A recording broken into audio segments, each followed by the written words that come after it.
I was probably underperforming in class because of my desire to stay in great physical shape.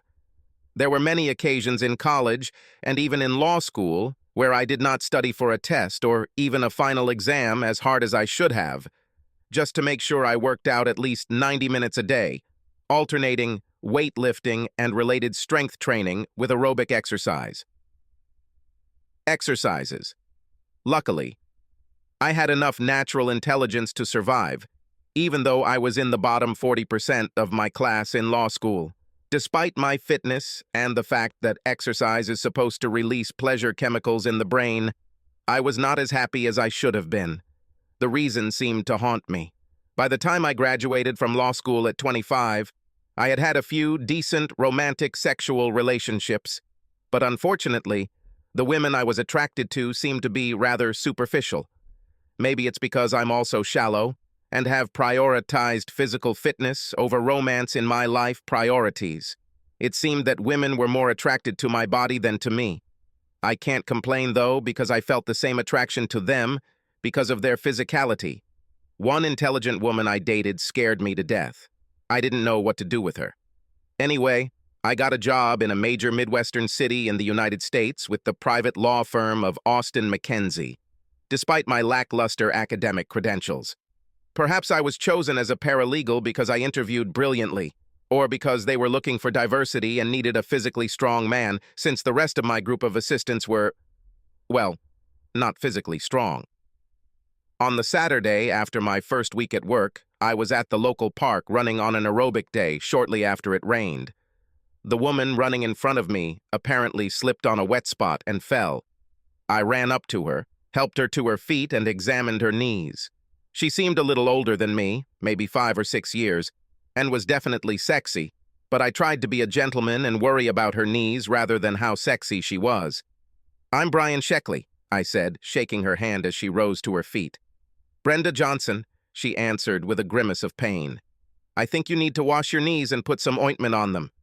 "Do you have a first aid kit in your car?" I asked. "I live nearby, so I don't drive a car." "I have a first aid kit in my car. Let me help," I answered. Concern was visible on her face. "Look, if you're worried that I'm an axe-wielding maniac, call one of your friends and send him or her a photo of me so that if I kill you, I'll be caught and punished," I said with a smile, although I wonder if my attempt at humor will put her off. Luckily, Brenda laughed. She took her phone out of her bag, took a photo of me, and apparently sent the photo along with a text message to her friend. I didn't ask to read the text. Having finished, she said, "Okay, I'll take you up on your offer." We were only a quarter of a mile from my car, and despite the obvious discomfort, she was able to walk to it just fine. While walking, I noticed an engagement and wedding ring on the 4th finger of her left hand. Since I have an ironclad rule of not hitting on married women, regardless of her sexuality, no romantic relationships followed. On the way to my car, we just chatted about our training regimen and the weather. When we got to the car, I asked her to sit on the hood while I cleaned up her knees and applied ointment to them, and even put a small bandage on one of the cuts. I tried to focus on work and not on how sexy her legs were. After finishing, I asked her, "Can I give you a ride home?" "I don't want to interfere with your training," she replied. "You won't interfere. I'll be back here to finish whether I give you a ride or not. I do not hurry. Thank you. The pain is a little more than I like. Can you give me a ride? It's about 3/4 of a mile." As we drove, we just chatted about the area. I dropped her off at the townhouse and she thanked me. I made a U-turn to head back to the park, but couldn't help but notice her butt as she walked away. "Nice ass. Too bad she's married," I said to myself, and then I just drove back to the park, finished my workout, and didn't think about it anymore. I was surprisingly good at my job, despite not working as many hours as other junior lawyers and having a less impressive resume from law school. One of the reasons was the specific job I was doing. I seem to have a talent for preparing license applications for the Small Business Administration and applications for other parts of the federal government, and unlike some other attorneys, I found it interesting rather than boring. Another reason was that, despite searching, I did not find a suitable female company. I mostly interact with women at the fitness club I joined, and unfortunately, all the women I was attracted to were already married. I made friends, but there was no talk of any romance. There was one problem at work. One of the senior assistants, named Jeremiah Johnson, was a notorious asshole. He tried to keep me from working on licensing applications for multiple partners by assigning small tasks to help him for which I received no gratitude. After about 2 weeks of this crap, I spoke out against it. I must say that I am not one for confrontation. In fact, it's quite the opposite, and this is one of my shortcomings. "Sorry, JJ," I said when he tried to give me another routine task, and I discovered that he hated being called JJ. "I have enough to do with several partner licenses and no time for your tedious tasks. You should work harder, Sheckley. Your billable hours are not commensurate with your assistant grade." He chuckled. "It's not for you to judge this. The partners I work with are happy with my work, and it's only because I have a lighter schedule that I can quickly respond to what they want to do," I answered calmly. JJ continued his tirade for a few more minutes before I had enough. I stood up, looked him straight in the face, and growled, "I don't obey your orders, idiot. Do not mind it. If you want, complain to management, but I'm not your errand boy." He blushed deeply and ran out, swearing several times. Knowing that he would go to management, I forestalled his attack by contacting the 3 partners for whom I was preparing license applications, lying slightly about the fact that I was able to do them on time solely because I was not overwhelmed with the crap that he wanted to inundate me with. JJ and got their support. One of the partners, John McKenzie, is the son of one of the 2 founders of Austin McKenzie and a real stand-up guy. He went to management and demanded that JJ stop trying to delegate crap to me. I didn't suffer any negative consequences from my little run-in with JJ, except that I stopped liking him and some of his senior lawyer buddies.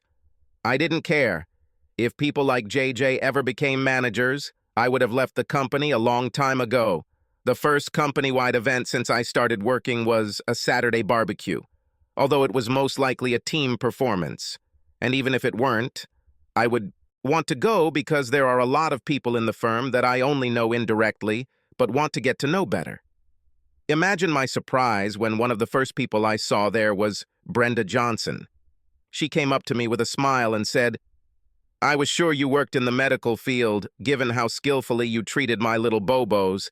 She grinned. "Hello? Brenda, isn't it?" I answered with my smile. Even though I remembered exactly who she was, I decided it was best to pretend to be unsure. "Do you work for Austin McKenzie?" "No, I sell real estate. My husband Jeremiah works as a lawyer here," she replied. I had never thought about the fact that their last name was Johnson, since it is the second most common surname in the United States, with 655 per 100,000 people having this surname. This made me laugh. "What's so funny?" she asked more friendly than sarcastically. "I'm your husband's least favorite person in Austin McKenzie." I grinned. "Well then, let's not talk about him." She grinned in response. "Fine. Then let me ask you this. What are your hobbies in life, besides selling real estate and jogging in parks? And what are your deepest and darkest fears?" I asked with a grin. "Wow, Well, you're so impudent," she laughed. We continued to have very pleasant, light conversation for the next 15 minutes or so. Thankfully, she never answered my question about her darkest fears. Then Joan, one of her friends and the wife of one of her partners, came up to us and said that she needed 2 more people on the volleyball team to challenge the group that had taken over the outdoor court. Brenda and I agreed, so we joined Joan. Over the course of the next few friendly but competitive volleyball sets, I learned a few things. Brenda is a great athlete. Joan tries hard, but isn't as athletic. Most of the people in the company who participated in the game are friendly. JJ is an even bigger asshole than I thought. One thing I already knew that has been confirmed is that Brenda is hot, all caps. We had 2 very friendly sets against 2 other teams, which we won before JJ was on the other side in the 3rd set.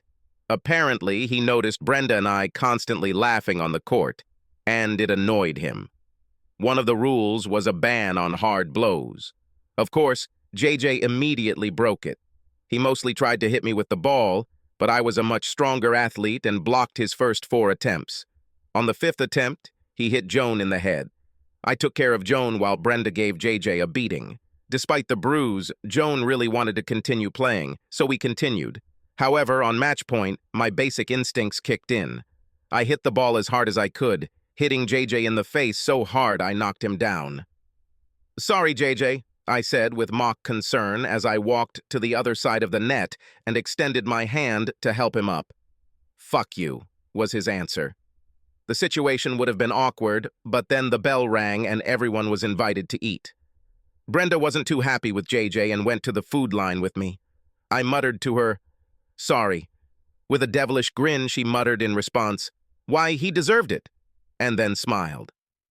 JJ ran up, grabbed Brenda's hand and said, "Let's take a table." Brenda looked at me, sighed, and went with him. I heard him tell her, "Don't mess with this asshole." I didn't hear her answer, but it didn't look conciliatory. I ate at the same table with Joan, her husband, John Mackenzie and his wife, and 3 secretaries. It was very pleasant, a lot of humor, and no talk about work. After our food was slightly overcooked, the HR manager in charge of events, including the purchase of a bouncy house for the company's children, organized a fun old-fashioned competition. Middle-aged children had egg-and-a-spoon races on spoons and eggs, and all ages had sack and 3-legged races. I was just an enthusiastic spectator until the piggyback racing began. I was surprised to see JJ paired with Alice, a female lawyer I only knew tangentially. They pulled me by the hand. "Be my horse and let's defeat my husband and this slut," Brenda said, smiling at me. "Why did he team up with Alice?" I asked. "Because he's angry that I contacted you earlier." "Now let's pull his chain," Brenda said with a grin. "So funny." I grinned. Brenda insisted that we line up next to JJ and Alice in the 6-person team competition. As I was the fittest in the firm, we won easily, crossing the finish line 10 meters ahead of JJ and Alice. JJ was not too happy, as Brenda and I each received a cool gift for our victory. As I was leaving after a fun day, I thought JJ and Brenda were arguing as they walked to their car. I felt bad for Brenda, but I hoped she would give JJ hell. Things went pretty well for the next few months. I saw Brenda 2 more times in the park where we first met.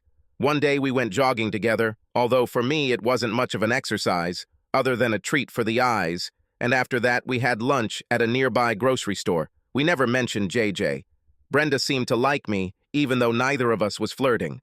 I still had problems romantically, although I did have a couple of decent but certainly not earth-shattering one-night stands. It was early Sunday morning, shortly after I had taken a shower after a strength workout, when I got a call on my cell phone. The number has not been identified. I usually don't answer calls like this, but for some reason, I answered this one. Brian Sheckley. "Hello, Brian. This is Brenda. Do you have some free time today? There's something I'd like to talk to you about." I was a little taken aback, but of course, I wasn't going to say no, so I answered, Of course. Do you want to meet somewhere? Where and when? Can I come over to your apartment in 15 minutes or so? Of course. Do you have the exact address? I answered. I know the area, but not the exact street address or apartment number, she answered, and I gave it to her. I had no idea what she wanted to talk about, but I made sure there was some white wine, orange juice, and seltzer in the refrigerator. Brenda arrived 16 minutes after the call. Not that I kept track of that. She accepted my offer for a glass of white wine, and I sipped from a seltzer can. After a few minutes of talking about her day, what she was doing, and my apartment complex, she drank the rest of her wine and put on a serious expression. "Brian, I came here for a specific reason. I want revenge sex." Unfortunately, when she said this, I just started sipping the seltzer and choked. I quickly recovered and said, "I don't understand, Brenda. Jeremiah is having an affair with that slut Alice from your office. I need revenge sex, and I can't think of a more suitable man to have it with than with you. You're a hot guy. Jeremiah hates you, and you hate him, so you're the perfect candidate." She wasn't playing fair when she said this. She spread her creamy thighs, seducing me. I started to sweat. Brenda, you're obviously a sexy woman that any straight guy would love to take to bed, but even though I don't like your husband, I wouldn't feel right having sex with a married woman. A woman. I felt excited as I said this. Don't you think he gave up the right to my vows when he broke his own by fucking that slut, Alice? I understand why you're angry. I would be too. But how do you know he's having sex with her? And what about the divorce? She reached into her purse, pulled out a 13-18 envelope, stood up, walked over to me, sat on my lap, which was difficult to do comfortably given my arousal, and opened the envelope. She took out 5 color photographs and showed them to me one by one. They were taken in our bedroom, on the bed I sleep on 2 different days when I was working on Saturday. They showed JJ having sex with Alice. In one photo, I was surprised at how huge her breasts were. Unfortunately, this only made me even more aroused and me even more awkward. I see that you're right, but why don't you just divorce him? I stuttered. Before I quit the game, I need to get my affairs in order financially. I have some big jobs on the horizon that I can't afford to jeopardize, and a few other things to do, and Jeremiah's mother, Esther, is the owner of the real estate agency where I work. I can't afford to rock the boat by filing for divorce for another 6 months or so. In the meantime, it's hard for me to have sex with this cheating bastard. I'm horny and want revenge, she said. With these words, she threw away the photographs and the envelope and kissed me on the lips. I started to experience sensory overload. Before I lost control, I managed to gather my courage, stand up, lift her off her knees, and set her on her feet. Looking into Brenda's captivating emerald green eyes, I was close to tearing her dress off. But again, I restrained myself. Sorry, Brenda. You are the sexiest woman I know and I love your personality, but I just can't do it. I just can't have sex with a married woman. My words stopped there. Sweat was dripping from my forehead and my armpits were wet. I expected Brenda to be angry, but instead, a sly smile appeared on her face.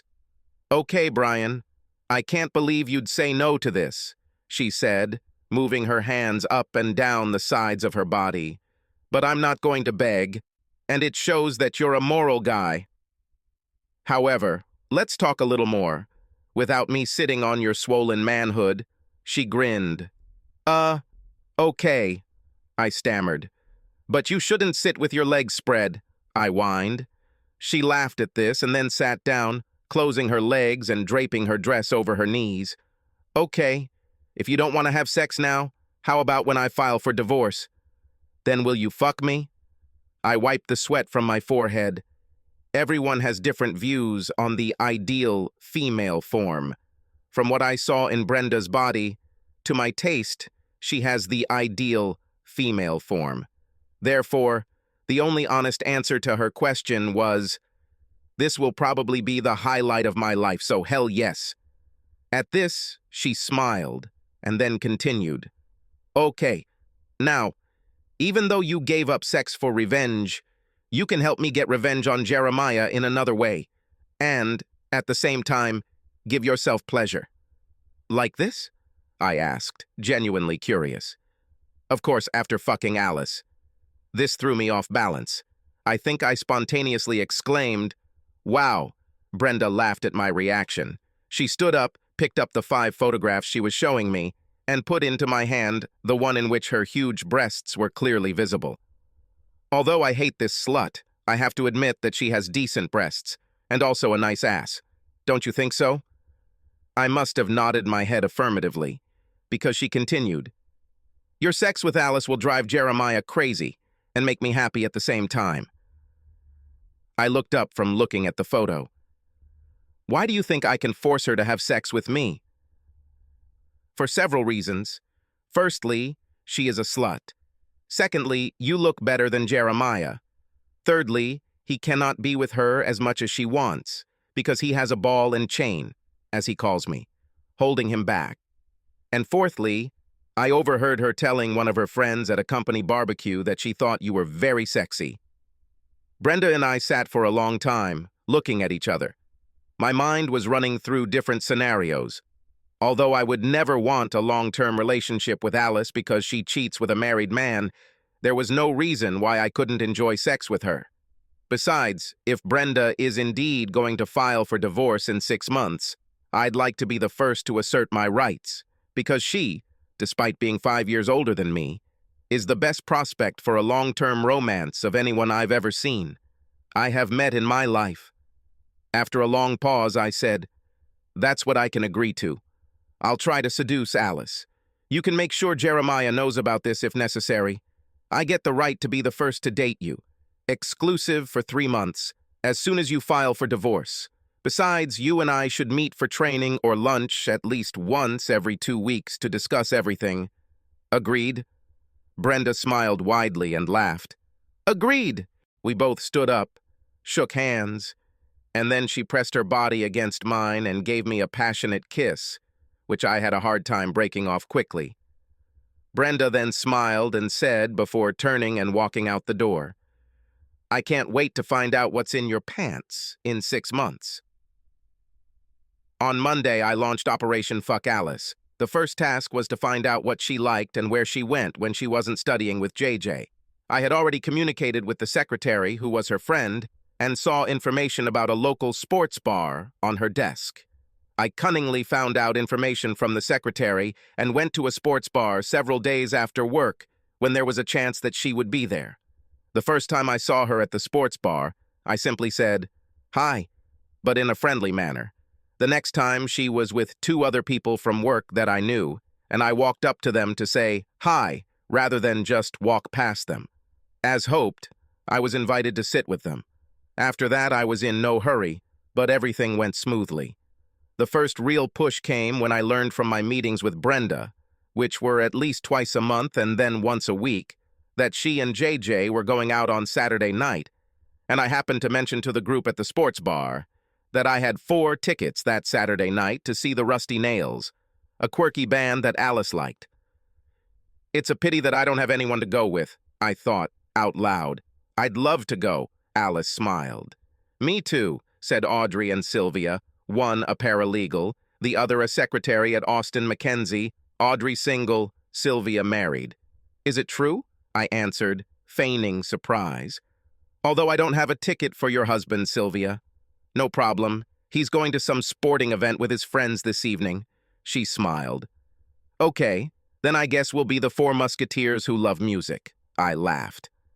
I knew Alice would figure out a way to be alone with me, so I added, "Why don't you 3 talk about logistics, and I'll get us another round of drinks from the bar." When I returned to our table 10 minutes later, it was clear that Audrey had been appointed press secretary. "Hey, Brian. Since Sylvia and I live close to each other, and Alice lives kind of close to you, why don't you pick Alice up and Sylvia and I can go together and meet you there?" "Sounds like a ready-made plan," I smiled. I wasn't impressed with Rusty Nails, but the gimmick worked perfectly.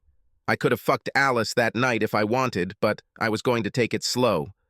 2 weeks later, I asked Alice to go to a play with me, and we went back to my apartment on Friday night. She was as hot as any other date in my life. Within 10 minutes of us entering my apartment, she took off her top, showing off her most desirable assets. I truly enjoyed caressing her huge size 4 assets for 10 minutes before she pounced on my cock like a bear on a salmon. She was so sexy that she would let me fuck her without protection, but I was going to be careful with her, so I used a condom. Once we had recovered from our climaxes, to her disappointment, I drove her home, telling her I had an early meeting out of town the next morning. Over the next month, I continued to play slow games with Alice. When he suggested that he would like to have sex without protection, but we needed tests for sexually transmitted diseases, she passed them the very next day. It was clear that she was eager to please me in any way possible, and although it might have been evil for me, I kept her believing that we could have a future together. Having sex with Alice was fun. However, there was no way in hell I was going to start a relationship with her. It was just a means to an end. After I had sex with Alice for about 3 months, Brenda wanted to carry out her plan to fool JJ. Through her sources, Brenda never told me what those sources were. She learned that JJ's excuse was that he had to stay late at work on Thursday night because he had a sex session scheduled with Alice. On Thursday morning, I saw Alice at work.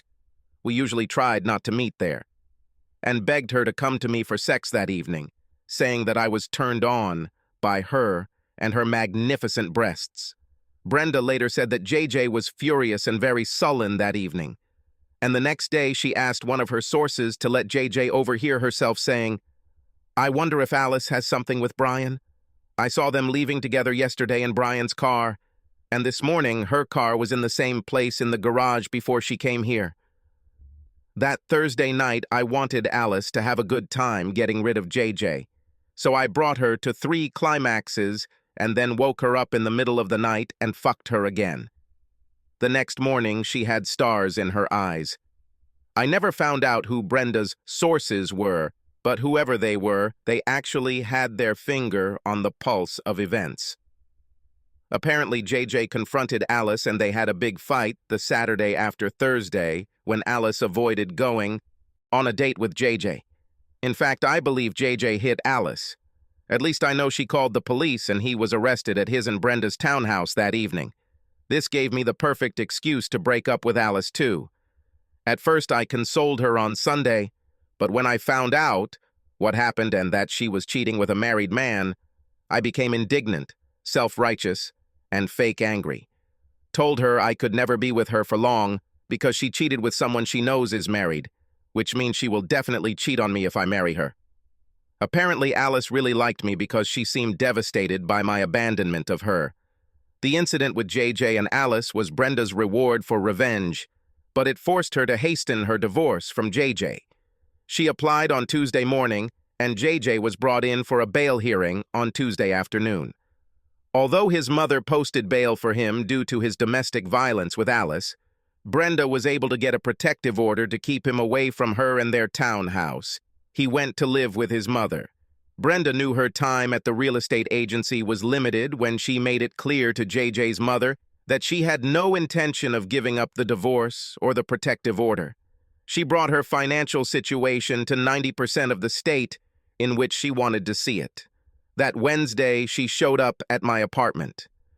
When I opened the door, Brenda had a big smile on her face. "Hello, Brian. Ready for the next stage of our deal?"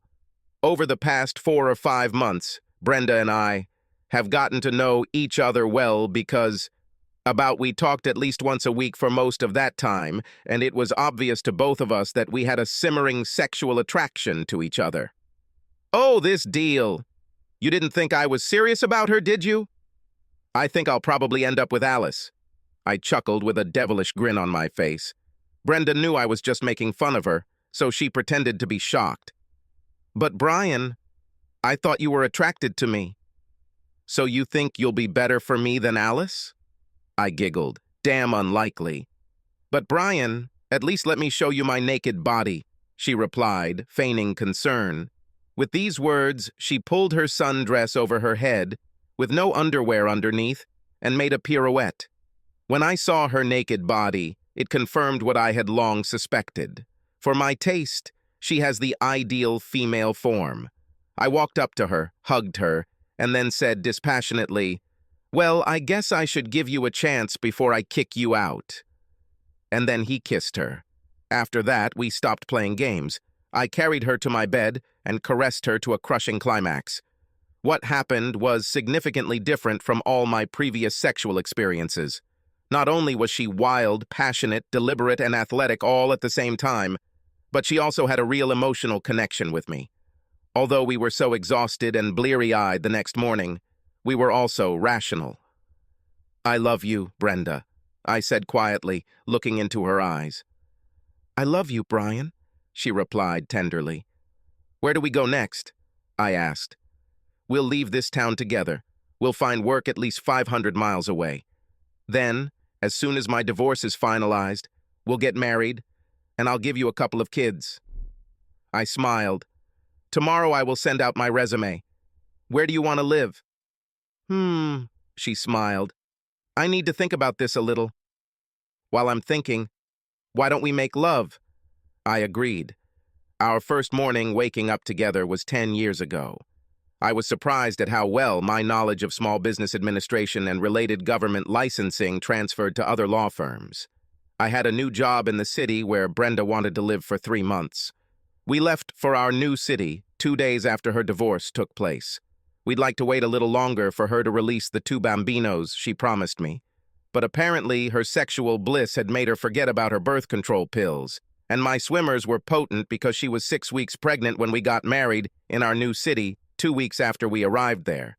I still remain in good physical shape, but now it comes from running around after our 3 kids, coaching the older kids' sports teams, and doing intense workouts with my wife at least 5 days a week. I'm still as fit as ever, but I'm damn happy. Subscribe to our channel so that your second chaff doesn't cheat on you, and go ahead and listen to the next story, because this story is nothing compared to the next one. If you're under 18, don't even think about listening to the next one.